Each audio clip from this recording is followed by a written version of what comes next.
service observatoire marin a été créé ici au milieu des années 90. Au départ, ce n'était pas une entité territoriale, ce n'était pas une collectivité, mais c'est plutôt parti sur une entité type associative, donc à l'initiative d'une personne qui s'appelle Rémi Drouin, qui est l'ancien directeur du port de Cavalère, qui avait conscience des enjeux environnementaux dans la baie de Cavalère dans laquelle on est, et qui a proposé à son maire de l'époque, Louis Fouché, de créer une structure associative pour se préoccuper des questions environnementales.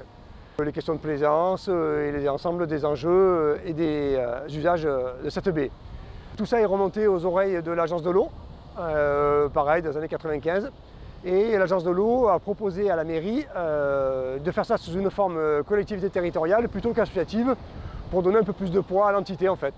En se projetant finalement sur de moyen long terme, on s'est dit finalement si demain toutes les collectivités du littoral qui gèrent l'eau potable ou l'assainissement, si elles sont aussi en capacité de gérer l'espace littoral et marin, on aura comme ça plein d'acteurs partout, des gens avec qui on sait travailler, des gens qui ont l'habitude de rentrer dans des logiques de bilan, discussion, concertation, programmation des travaux. Et donc du coup, ça nous mettait des perspectives intéressantes en fait pour développer ces politiques sur l'ensemble du littoral. Et donc à l'époque, il y avait un syndicat intercommunal qui existait et l'agence a suggéré que cette structure devienne une des compétences de ce syndicat intercommunal qui était le CIVOM du littoral des Maures. De fil en aiguille, une entité a été créée dans le syndicat avec deux communes adhérentes, donc Cavalère et Lacroix-Valmer, à laquelle rapidement s'est rattaché le Rayol Canadel. Et l'agence de l'eau a lancé les premières études de connaissance de la baie de Cavalère pour savoir qu'est-ce qu'il y avait réellement au fond et quels étaient les impacts. Donc ça, on va dire que c'est vraiment la genèse avec deux entités, le CIVOM du littoral des Maures et l'agence de l'eau. Donc ça a forcément commencé par une phase d'état des lieux diagnostic. Finalement, quelles sont les forces et les faiblesses du littoral de ce territoire-là. Une espèce de gros constat, comme on fait un bilan médical en fait, d'une zone, quoi. Et sur la base de ce bilan médical-là, finalement, on s'est dit quelle est la structure qui est capable de pouvoir porter en fait, une démarche, qui peut être en fait, le pilote de l'opération, qui peut être l'instance qui va être reconnue par l'ensemble des acteurs comme étant légitime en fait, pour mener à bien cet observatoire. Si un décideur un jour doit créer une structure un peu équivalente, il doit premièrement s'appuyer sur quelqu'un, sur un agent qui est en mesure d'avoir une vision globale du territoire et des enjeux maritimes, qui va se consacrer à ça, donc ça c'est important. Pour pouvoir faire ce boulot-là, le gars il va devoir avoir du matériel, il va devoir aller en mer, du matériel technique, un bateau, des moyens informatiques, de la cartographie. Ça c'est un deuxième aspect. Et s'il est tout seul, il va falloir qu'il s'appuie sur d'autres ressources humaines qui existent en plus, c'est-à-dire des agents qui sont sur le terrain, que ce soit des postes de secours, que ce soit des gens qui sont le matin, qui nettoient les plages, des acteurs locaux, des pêcheurs de loisirs, des pêcheurs professionnels. Il y a une multitude d'agents qui vont pouvoir lui faire remonter de l'information. Et au-delà de l'échelle locale, il peut aussi s'appuyer sur des agents qui font le même boulot que lui sur d'autres secteurs et qui, eux, vont lui faire remonter des informations de nature financement, méthodes qui se sont développées, techniques, scientifiques. Donc déjà, avec une personne, on arrive à faire du boulot si la personne peut aller au contact d'autres personnes, en fait, locales ou de manière plus élargie. Il n'y a pas d'excuse. On peut bosser avec déjà une personne. La façon de matérialiser finalement cet observatoire, c'était de définir un plan de gestion, un document cadre en fait, qui permet de se donner des objectifs, mais également d'identifier les moyens nécessaires pour atteindre ces objectifs-là. Aujourd'hui, ce qui me paraît important de souligner, c'est qu'en fait, on est presque 30 ans, plus de 30 ans plus tard, quoi. D'abord, ça veut dire que l'observatoire est devenu une composante importante et efficace du territoire, puisqu'elle a été reconduite et voire élargie, son territoire a été élargi sur le secteur, quoi. L'observatoire s'est doté de moyens et de compétences, à la fois des compétences techniques, administratives, mais aussi une présence sur le terrain. Donc ça aussi c'est important, d'être physiquement présent pour être reconnu et donc identifié comme étant capable d'apporter des solutions ou de répondre aux inquiétudes des acteurs locaux, quoi. La constatation, alors, c'est une phase nécessaire, parfois elle est longue, parce que la première étape, les gens ne vont pas croire, et petit à petit, les choses rentrent dans les esprits, les gens prennent du recul, à force d'entendre la même chose par un canal, deux canaux, trois canaux, finalement on se dit que c'est peut-être vrai, et parfois il faut du temps, parfois un projet qui pourrait se faire en 1 an, 2 ans, va prendre 5 ans, parce qu'il va falloir passer des étapes psychologiques, j'allais dire, où les gens vont devoir intégrer certains aspects. Prise de conscience de la dégradation, il y a des choses qu'on ne voit pas, donc on se dit il n'y a pas de problème. Mais à la longue, on s'aperçoit finalement qu'il y avait vraiment un problème, donc il faut être patient, même si des fois c'est un peu frustrant. Une des premières opérations en fait, qui nous ramène au début des années 2000, de mémoire, c'était l'organisation en fait d'un mouillage en face de la plage de Cavalère, où effectivement il y avait une certaine anarchie en fait en termes de position de bateau, des conflits d'usage potentiels, des blocs béton qui servaient à des mouillages, etc. Et là, l'Observatoire a permis d'engager la réflexion, les études et d'accompagner les travaux pour structurer un mouillage, une zone de mouillage organisée qui soit à la fois respectueuse de la zone de baignade et qui soit aussi respectueuse en fait, du milieu marin, hein, de l'intégrité notamment de l'herbier de Posidonie, quoi. Et cette opération a permis notamment d'enlever un certain nombre de corps morts hein, qui étaient mis de manière très pragmatique pour permettre au bateau de s'ancrer sans trop de difficultés, quoi. Donc ça a permis notamment en fait, finalement, de débarrasser les fonds marins de blocs de béton qui ne servaient pas à grand chose et ça a pu être remplacé par des solutions un peu plus respectueuses du milieu. La Posidonie va avoir des périodes de croissance, des périodes de perte des feuilles, des périodes de fructification, comme une plante terrestre finalement. Voilà, donc on est sur une forêt sous-marine, on l'appelle traditionnellement comme ça, qui s'étend, comme je disais, sur des fonds où se concentrent la plupart des activités. Le problème est là aussi, c'est que la plaisance se concentre dans des zones de 0 à 20 mètres de profondeur, donc en plein sur l'herbier de Posidonie. Sur notre territoire, l'enjeu est quand même le mouillage.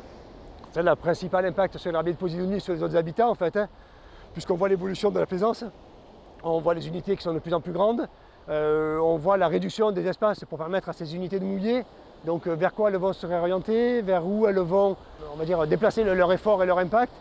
Donc il faut toujours continuer à analyser tout ça. On le fait aussi, je ne l'ai pas évoqué pour l'instant, avec un système AIS en fait, hein, qui permet via des antennes de vérifier, d'enregistrer le mouillage des bateaux qui sont équipés d'AIS. Alors l'AIS, oui, se gère depuis un bureau, mais ne peut pas se gérer que depuis un bureau. Alors, entre ce qu'on voit sur une carte et ce qu'on voit dans la réalité, il y a souvent quand même un décalage. C'est pour ça qu'au-delà de l'AIS, par exemple, 2 fois par an, en été, on fait des survols en ULM pour prendre de la photo. Et on fait tout le territoire en ULM, en général au pic de la fréquentation, pour voir à quoi ressemble le pic. Par exemple, on a fait des analyses entre la photo et l'AIS. On s'est rendu compte que sur un instantané, la réalité, c'est qu'il y a au moins 30 à 40% de plus de fréquentation que ce que l'AIS nous décrète. L'AIS va nous permettre de connaître bien la répartition, mais pas le pic en instantané. On fait aussi dans des patrouilles des comptages en mer. On a sectorisé tout notre territoire. On a à peu près 40 secteurs sur 100 km et on a des tronçons comme ça où on va faire du comptage en direct pour compléter l'AIS, compléter l'ULM, enfin voilà. Donc il y a plein de façons différentes d'acquérir à peu près la même donnée parce que ça permet de compléter en fait la vision qu'on peut en avoir. Et ça, c'est forcément le terrain. Un des effets positifs aussi de l'Observatoire, c'est que ça a quand même grandement facilité la mise en œuvre de Natura 2000 sur le territoire. C'est-à-dire que souvent, en fait, on discute du fait que l'Observatoire a profité de Natura 2000, mais on peut aussi avoir la lecture qui consiste à dire que Natura 2000 a profité de l'existence de l'Observatoire, et donc d'une organisation locale pour gérer le milieu marin, pour justement être en capacité de se déployer de façon plus facile, quoi. Alors, je ne sais pas si l'un était avant l'autre ou l'autre était avant l'autre. En tout cas, ce qui est sûr, c'est que les deux complètent, en fait se complètent. Hein. Et Natura 2000 a permis sans doute d'amener plus de moyens sur le territoire, d'amener une autre reconnaissance aussi. Hein. Finalement, être labellisé Natura 2000 et être gestionnaire de Natura 2000, ça montre bien que ce qui a été fait au titre de l'Observatoire est reconnu comme étant quelque chose de compétent par les gestionnaires nationaux et internationaux européens de Natura 2000. Donc c'est plutôt positif et c'est une forme de reconnaissance. Enfin, moi je trouve que c'est une forme de reconnaissance intéressante pour cette initiative qui a démarré en 1996, quoi. Et donc finalement, on a 2 opérations qui se sont complétées et qui rendent de manière encore plus efficace la gestion de ce territoire vis-à-vis des enjeux du milieu marin. Il y a des élus qui avaient cette crainte, en fait, que le fait que le site soit Natura 2000 vienne complètement bloquer l'occupation, l'utilisation du site, etc. Par exemple, la chasse terrestre craint très souvent ces secteurs-là parce qu'ils ont peur qu'on leur interdise la chasse. Mais on a eu par exemple des appuis locaux, notamment le maire de Ramatuelle, qui est aussi vice-président du service espace maritime, donc Roland Bruno, qui a compris tout ça très rapidement et qui a fait ce travail d'explication auprès des usagers en leur disant qu'il n'y avait pas de crainte à avoir, que Natura 2000 allait voir même les accompagner, les aider dans la pratique, en modifiant la pratique, mais voire même en l'améliorant, en obtenant des financements. Donc ce qui était au départ pris comme une crainte est finalement un atout pour le territoire. Et aujourd'hui, des secteurs regrettent presque de ne pas être dans Natura 2000, notamment par rapport au balisage, parce qu'ils pourraient obtenir des financements pour faire un balisage plus efficaces et financement qu'ils n'obtiennent pas parce qu'ils sont en dehors du secteur Natura 2000. Un des enjeux là, qui est actuel, c'est effectivement la création des zones de protection renforcées hein, ou de Natura 2000 en mer. D'abord, c'est des thématiques sur lesquelles aujourd'hui les choses sont en cours de définition. Donc voilà, je crois qu'on n'a pas encore tous les éléments pour bien appréhender l'ensemble de ces enjeux-là. Si ce n'est que c'est un véritable enjeu pour le niveau national, européen, que d'avoir des secteurs comme ça. Hein. C'est un véritable enjeu aussi pour la Méditerranée, quoi. Qu'on ne mesure pas au jour d'aujourd'hui, finalement, peut-être que dans 10 ans, dans 15 ans, tout le monde sera complètement stupéfait de se dire que finalement, 15 ans avant, tout le monde remettait en cause les zones de protection renforcées, la protection des herbiers ou autre. Et si on parle de notre exemple, par exemple, c'est un service forcément au départ qui a démarré sur une personne et demie, 2 personnes, et petit à petit, quand on a recruté un peu des biologistes, des techniciens, des spécialistes voilà, des questions géomorphologiques, des spécialistes de sensibilisation et d'éducation. Et aujourd'hui, c'est un peu cette équipe qui est pluridisciplinaire qui permet d'avoir cette vision adaptée à l'ensemble des usages du territoire. Que ces structures de gestion-là, comme l'Observatoire, permettent justement de mettre en place des actions pour protéger cette Méditerranée auquel on tient beaucoup quand même.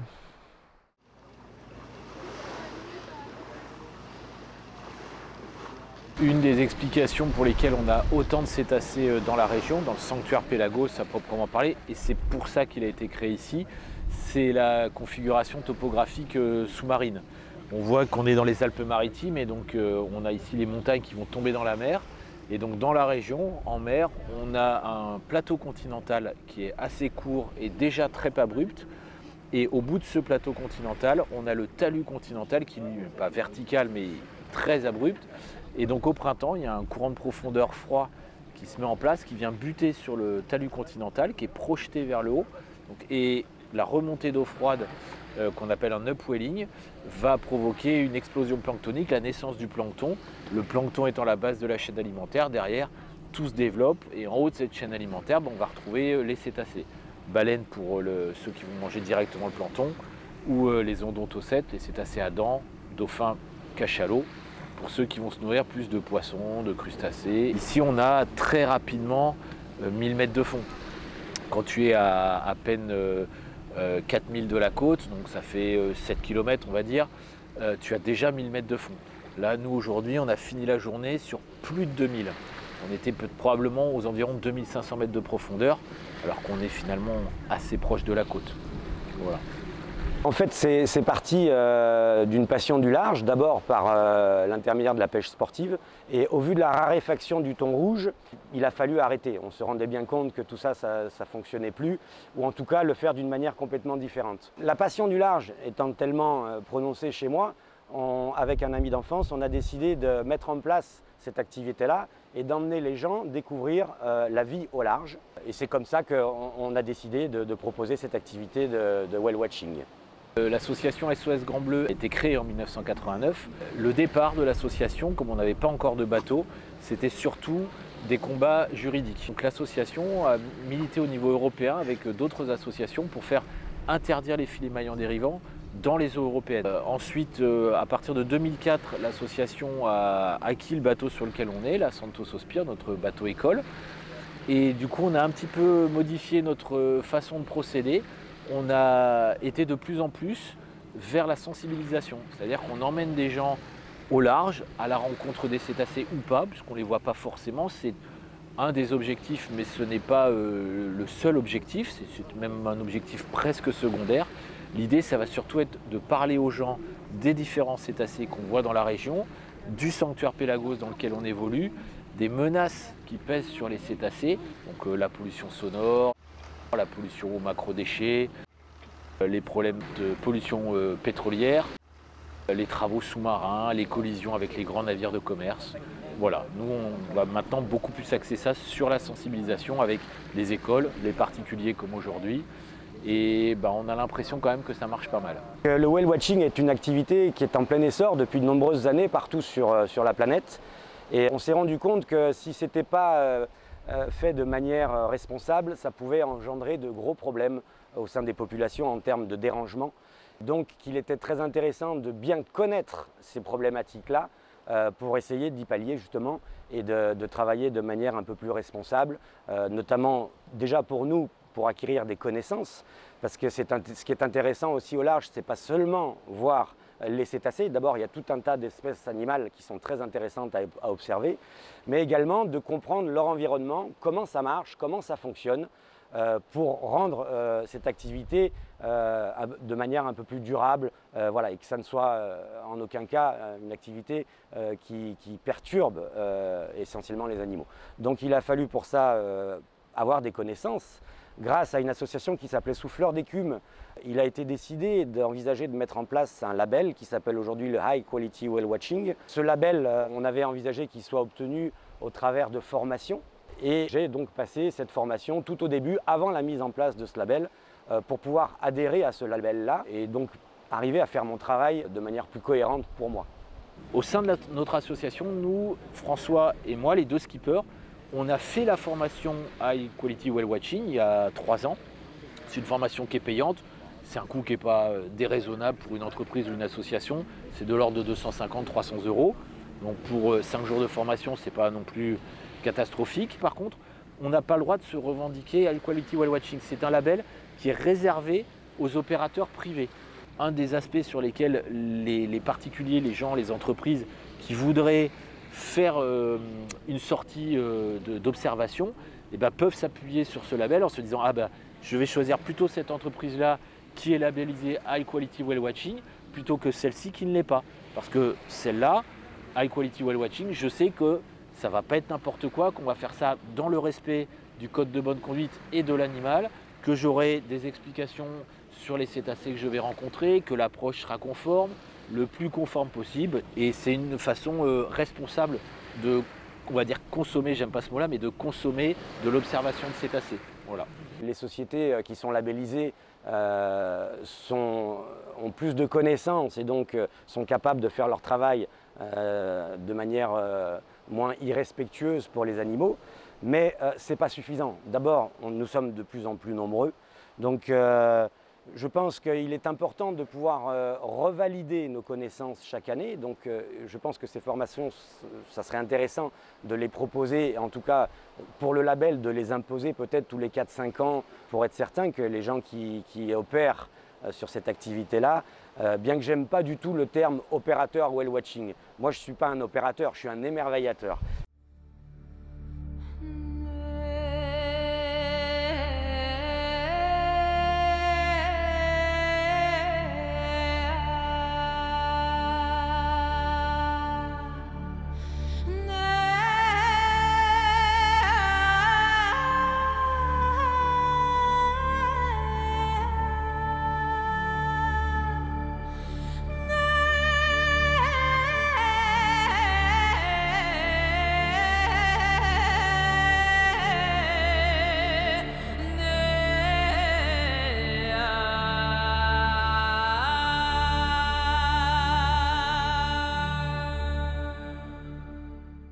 Est-il que les gens qui pratiquent cette activité-là se maintiennent à niveau en termes de connaissances, les choses évoluent, les problématiques évoluent, et puis on a tendance à oublier. Donc pour moi, je pense que ça serait une chose intéressante.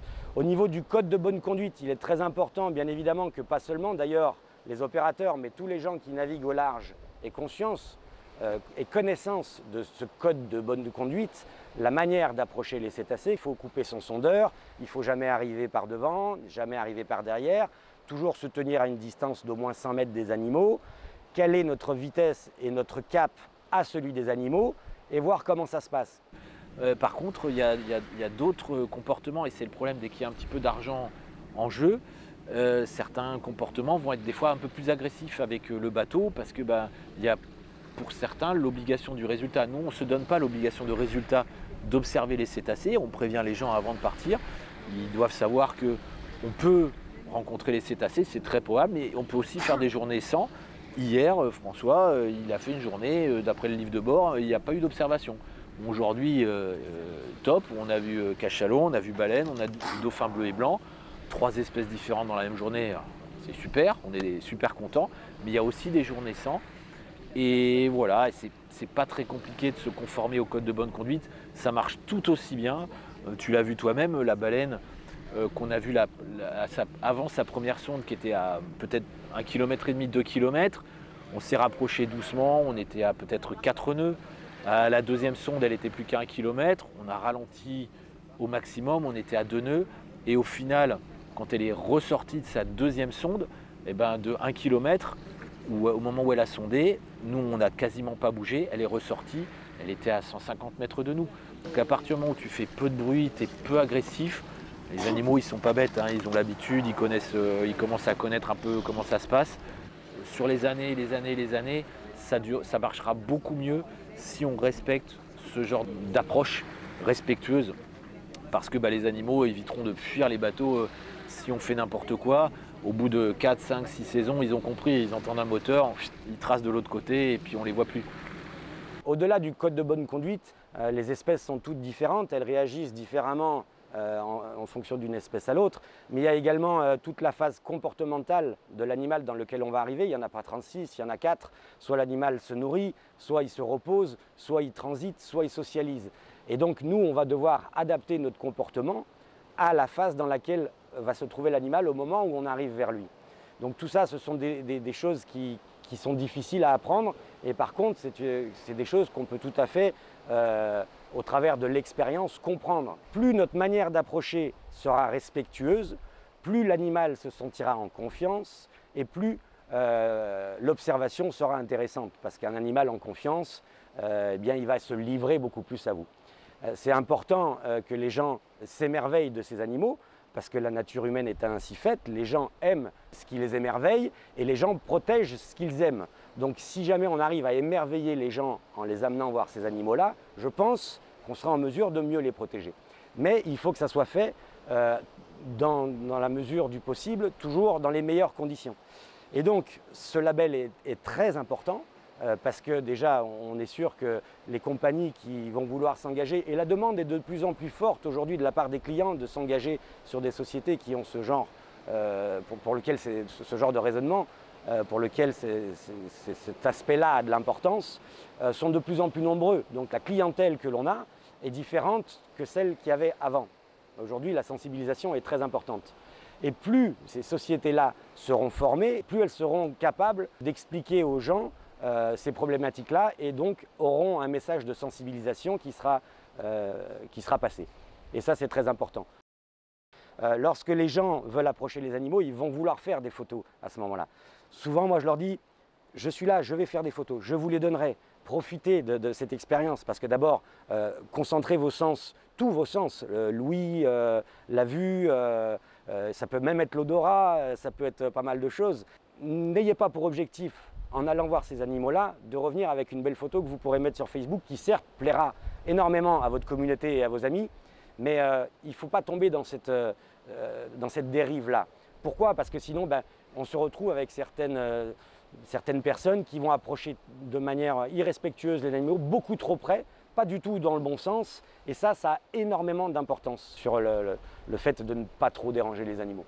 Donc en ayant cette formation et surtout en respectant la formation du label et le code de bonne conduite, eh ben, on va rendre cette activité-là pérenne. Et c'est bénéfique pour les cétacés, c'est bénéfique pour la personne qui pratique ça de manière professionnelle, parce que ça veut dire que dans 15 ans, il aura encore son job, il pourra encore gagner sa vie, et on peut gagner sa vie tout à fait honnêtement en allant faire de l'observation des cétacés. Ce n'est pas forcément l'usage abusif d'animaux sauvages. On peut très bien faire comme quand on va dans la forêt, on n'est pas obligé de mettre des lunettes noires et de s'empêcher de regarder les biches passer. Elles passent là, et profite du spectacle. Voilà, il n'y a pas de souci avec ça. Donc ce label, c'est vraiment quelque chose vers lequel il faut aller. Parce que ça rend l'activité pérenne, c'est mieux pour les personnes à bord, elles savent qu'elles s'engagent dans une démarche responsable par rapport à ça, c'est surtout mieux pour les animaux. Donc oui, il faut y aller à fond. Je me souviendrai toujours de ce jour où j'avais différents clients sur mon bateau, et en partant, tout le monde se salue, voilà, nous sommes peu nombreux, on est 12 passagers maximum sur le bateau, donc j'ai un petit mot avec mes passagers et j'essaye justement de percevoir ce qu'ils ont ressenti au travers de cette expérience. Et puis un jour, il y avait une dame qui avait un peu plus de 80 ans, qui était venue toute seule, et qui, je l'ai vue, avait laissé les clients partir, et j'avais compris qu'en fait, elle voulait me dire quelque chose entre nous. Et donc je lui ai posé la question pour savoir ce qu'elle en avait pensé, etc. Et elle m'a regardé droit dans les yeux et elle m'a dit quelque chose qui m'a bouleversé. Elle m'a dit la chose suivante, elle m'a dit « Monsieur, j'ai 80 ans passés, je pensais qu'à mon âge, il était plus possible un jour de pouvoir pleurer d'émotion. Et avec ce que j'ai vu aujourd'hui, j'ai pleuré d'émotion. » Et ça, vous ne pouvez pas savoir comme ça m'a donné un coup de jeunesse dans mes pensées. Et j'avais trouvé ça extraordinaire parce qu'en fait, voilà, on s'aperçoit que, eh bien oui, il y a effectivement de la part de ces animaux-là une magie qui s'opère et ce, à tout âge. Et j'avais trouvé ça extraordinaire. Mais voilà, il faut essayer de le faire avec précaution pour qu'on ne détruise pas tout ça. La plage est constituée de sédiments sableux. Et donc ce sable va avoir une impulsion par les vents dominants. Donc là, en l'occurrence, on est exposé à l'est. Donc quand on a des très grosses tempêtes de vent d'est, tous les grains de sable les plus fins vont être transportés et poussés sur le haut de plage, ce qui va créer une pente douce. Ce grain par grain, ça va nous constituer un monticule de sable, ça va nous constituer une dune, une montagne de sable qui va se faire. Sur la façade est de la Méditerranée, on n'a quasiment plus de grandes plages et on n'a quasiment plus de cordons dunaires. Et on va retrouver un cortège de plantes qui sont inféodées au cordon dunaire. Donc des plantes qui sont relativement communes, on peut avoir de l'oya comme on peut retrouver là, on va avoir souvent le lys de mer qui est une grosse clochette blanche qui fleurit en plein été. On va avoir le chardon bleu qui est l'emblème du Conservatoire du littoral, mais on va avoir aussi le diotis qui est une plante qui est bien spécifique sur le secteur de Pamplonne. On va avoir des scrophularias qui sont vraiment avec une protection très forte. On va avoir la malcomise, pareil, qui sont des plantes très très rares, qui sont suivies aussi par le CBN, qui est le Conservatoire botanique national.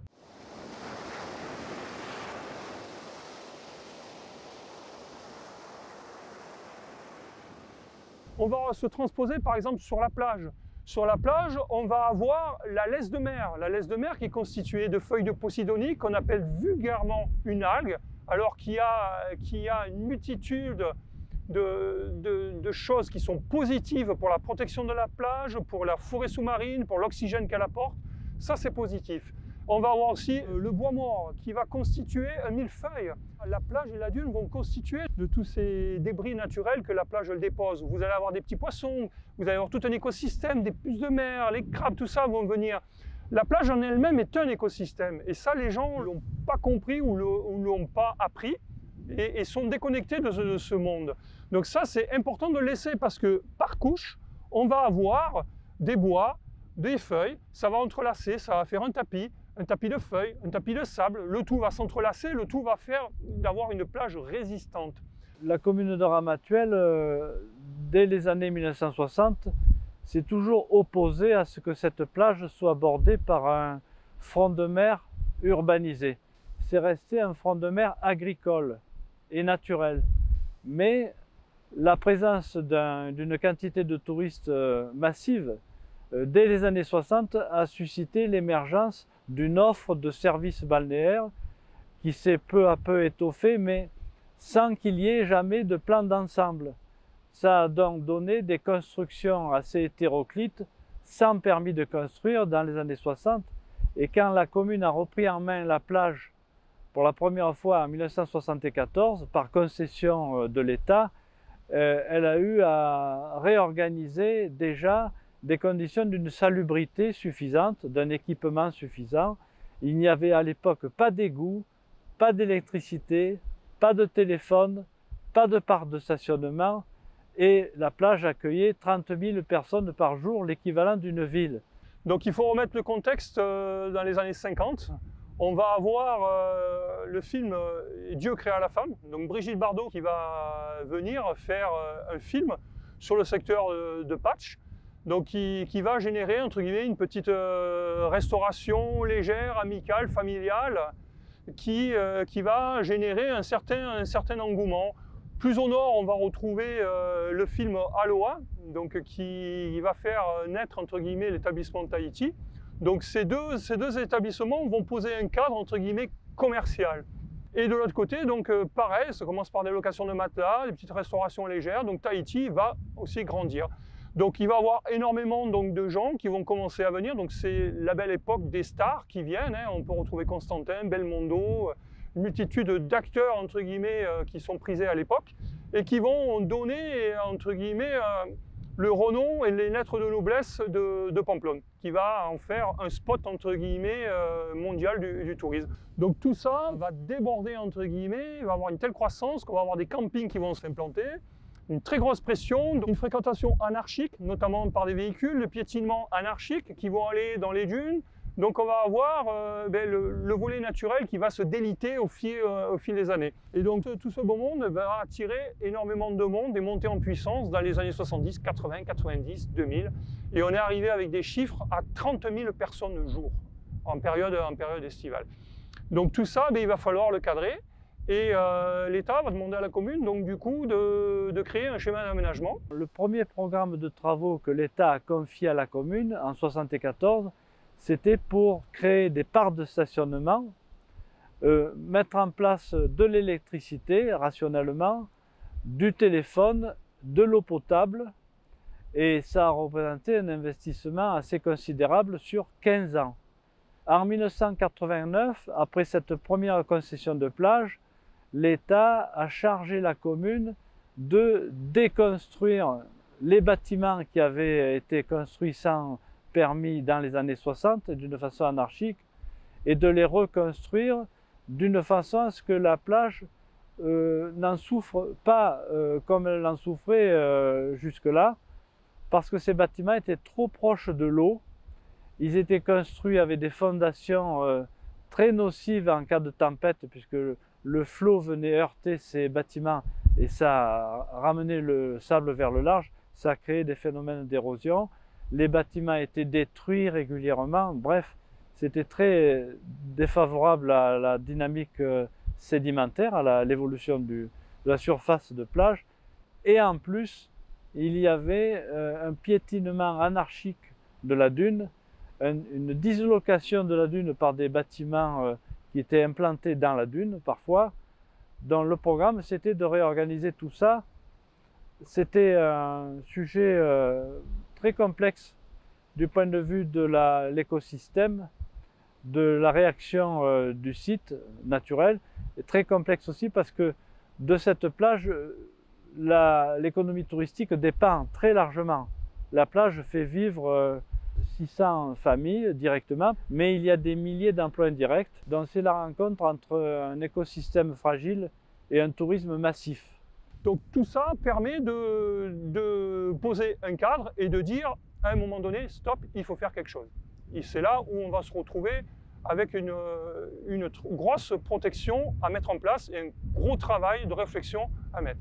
Donc il y a plusieurs décennies de travail de la part de la commune. Et on est quasiment sur 30 ans de réflexion, d'aménagement, et c'est une bataille parce qu'il y a un poumon économique qui est en place, des gens qui sont là, qui génèrent de l'argent, qui ont une société et qui ne comprennent pas du jour au lendemain leur dire il va falloir vous mettre en concurrence, il va falloir rendre la nature à la nature, enlever la moitié des établissements et en garder juste une autre moitié sur la plage, et en plus de garder que cette moitié, il faudra les démonter pendant la saison d'hiver, alors que ça faisait pour certains 30 voire 40 ans qu'ils étaient là. Donc c'est une pilule qui peut être amère effectivement pour beaucoup de gens. Et on a conçu un premier schéma d'aménagement en 1995, mais on a eu un contentieux sur ce schéma parce que c'était difficile de faire l'unanimité étant donné la complexité à laquelle nous faisions face. Et ce contentieux a abouti à un jugement du tribunal administratif de Nice à l'époque, en décembre 1996, qui a qualifié le site d'espace naturel remarquable. Les espaces naturels remarquables, au sens de la loi littorale, ce sont des espaces dans lesquels se trouvent par exemple les îlots inhabités, les mangroves, les marais, les vasières, en bref des sites où l'homme ne va jamais. Et là, pour la première fois dans l'histoire de la loi littorale, le juge considérait qu'une plage qui reçoit 30 000 personnes chaque jour pouvait être considérée comme un espace naturel remarquable malgré tout. Donc c'est un paradoxe auquel nous ne nous attendions pas. L'annulation du projet a été confirmée par la Cour administrative d'appel en janvier 2000.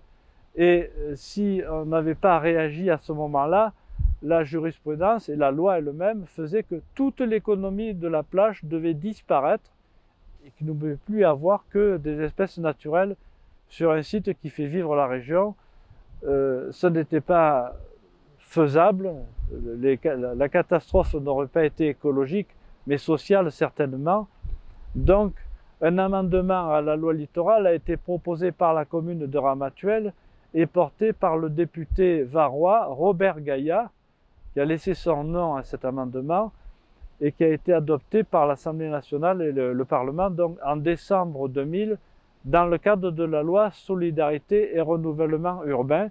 Donc il faut arriver à concilier tout ça. Donc ça a été un très gros pari de la part de la commune, c'est de faire un schéma, donc de constituer et de poser les bases sur une protection environnementale, protéger l'existant et faire une reconquête, entre guillemets, de l'espace naturel ou du cordon dunaire. Donc du nord au sud, on va avoir un cordon linéaire qui va s'étoffer quand on arrive au sud. Le sud était le réservoir de la biodiversité de la plage de Pamplonne, ce qui a permis de créer le schéma d'aménagement de Pamplonne. Cet amendement a organisé la conciliation entre un tourisme intense et un espace naturel des plus sensibles et fragiles, puisque ici nous avons des espèces qui en France pratiquement n'existent plus que sur cette plage, des espèces dunaires. À partir du moment où l'amendement a été adopté, les communes, comme celle de Ramatuelle, ont eu la possibilité d'élaborer des schémas d'aménagement de plage lorsque une économie balnéaire préexistait à la loi littorale de 1986 et où il se présentait des enjeux écologiques importants. C'est une démarche de conciliation qui vise, avec la mise en œuvre du schéma, à améliorer les conditions d'accès du public à la plage et en même temps à organiser la reconstitution du milieu naturel de sorte que l'économie et la nature puissent coexister d'une façon symbiotique, j'allais dire, sans que l'économie tire tellement de ressources de la nature qu'elle a fini par la détruire, et tout en faisant que la nature laisse la place à l'économie dans des conditions acceptables et durables. Le public, lui, qu'est-ce qu'il fait? Quand il y a du vent, il va aller chercher un petit recoin dans la dune, il va creuser, il va se faire son petit oreiller avec le sable, et il va rentrer en concurrence directe avec le côté végétatif des plantes qui vont pousser pendant une période très courte. On a une dynamique qui commence à partir d'avril, et certaines espèces, en quelques semaines, vont faire leurs fleurs, leur fructification, et ainsi de suite. Donc cette concurrence-là va être dramatique parce que du coup, notre tas de sable il va être aplati par le seul piétinement, entre guillemets, des usagers, des gens qui viennent profiter de la plage ou se mettre derrière, ou aller bronzer en arrière-plan pour être tranquille. Donc une multitude d'usages qu'on va retrouver. Donc tout ça est dommageable dans le sens que sur la façade est de la Méditerranée, on n'a quasiment plus de grandes plages et on n'a quasiment plus de cordon dunaire. Pampelonne est quasiment la dernière grande dune de la façade est de la mer Méditerranée.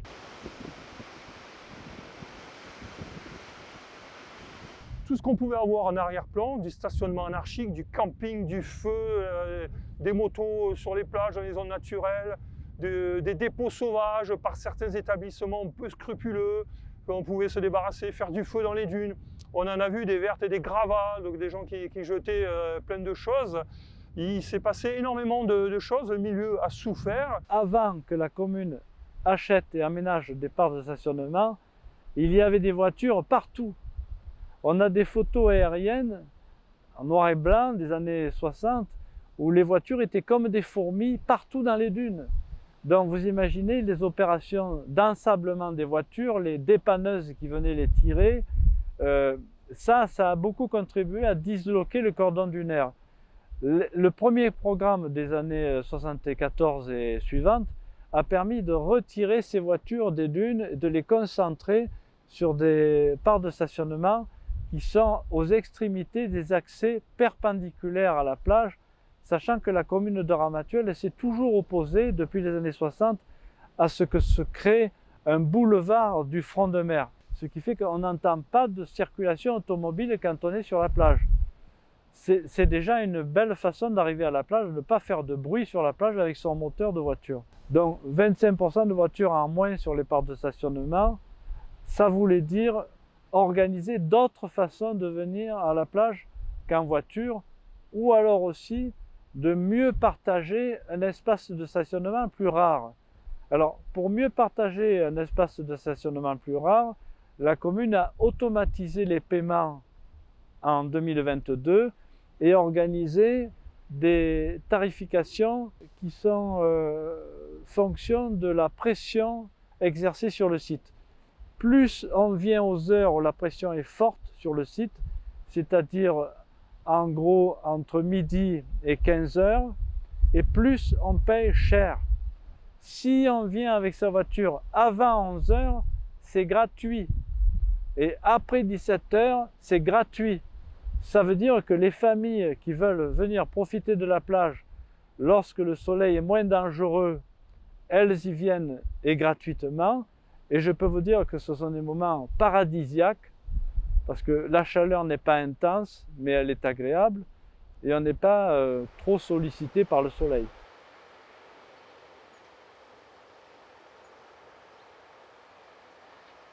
L'autre façon de réorganiser la façon de venir sur la plage, c'est de créer des cheminements doux. On a un premier tronçon de voie verte qui part du sud de la plage, qui a été aménagé en 2022 et qui a vocation à aller jusqu'à la moitié de la plage au moins, grâce à une procédure d'acquisition de terrain par le Conservatoire du littoral avec lequel la commune est liée par convention. Et l'année dernière, en 2022, nous avons mis en place pour la première fois une navette, c'est-à-dire un transport collectif entre le village et la plage, une navette gratuite, une navette souriante, ludique, parce qu'elle a une carrosserie très reconnaissable, il y a des parasols, des étoiles de mer, le clocher du village, la plage, des couleurs flashy, et elle a attiré déjà, pour la première année de fonctionnement, plus de 43 000 passagers. Ils sont débarqués exactement à l'entrée de la voie verte et ils peuvent continuer leur cheminement à pied dans un endroit, j'allais dire, vraiment très apprécié, parce qu'on traverse le petit fleuve du Gros-Valat. Et cet itinéraire plaît beaucoup. Il n'est pas pour rien, je pense, dans la fréquentation de la navette. Donc pour retrouver une nature au naturel, on est obligé d'employer des moyens qui sont assez conséquents maintenant, ce qu'on appelle une clôture de ganivelle. C'est du bois de châtaignier qui est tressé avec du fil de fer et qui a l'avantage, c'est quand le vent y passe à travers, il va être freiné. Donc quand il est freiné à l'intérieur, les sédiments de sable vont tomber, grain de sable par grain de sable, ils vont nous constituer ce monticule entre guillemets de sable. Et là on peut voir en l'occurrence qu'on a une première rangée de ganivelles qui doit avoir à peu près une vingtaine d'années. On voit que derrière on a une deuxième monticule de sable, et derrière ce monticule on peut revoir l'ancienne colonne vertébrale entre guillemets de ces ganivelles qui ont été englouties. On a 1,50 m de ganivelle, donc on peut dire qu'on a 1,50 m entre guillemets de dunes qui se sont renaturées toutes seules. On aide la nature, on l'accompagne. Elle a l'avantage de permettre de régénérer entre guillemets le cordon dunaire et en même temps de la protéger comme une clôture entre guillemets ceinturée, un peu une maison qu'on ne veut pas qu'on rentre.